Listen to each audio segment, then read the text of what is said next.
High viewers, నిన్న ఈ పాకిస్తాను మన ఇండియా బోర్డర్ దగ్గర సామాన్య ప్రజానికంతో పాటు ఒక జవాన్ చనిపోయినారు.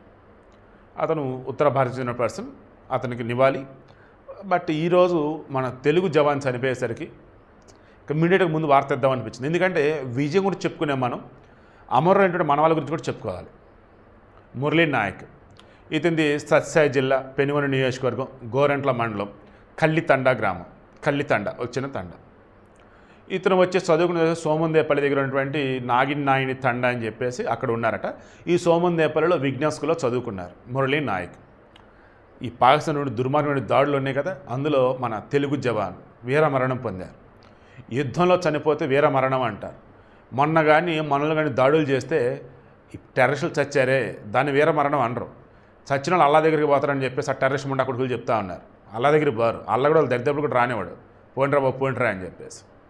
యుద్ధం చేసి చనిపోవటం అంటే స్వర్గానికి వెళ్ళటం. సో మన మురళీ నాయక్, అతనికి స్వర్గం చేకూరాలి, ఆత్మశాంతి చేకూరాలా, ఆ కుటుంబానికి ఆ దేవుడు అండగా ఉండాలా, అటు ప్రభుత్వం సైన్యం దేశం అంతా కూడా వాళ్ళకి అండగా ఉండాలా. బాడీ వచ్చేసి రేపు పంపిస్తారని చెప్పి మనకు తెలుస్తోంది. మురళీ నాయక్ అమర్ రహే.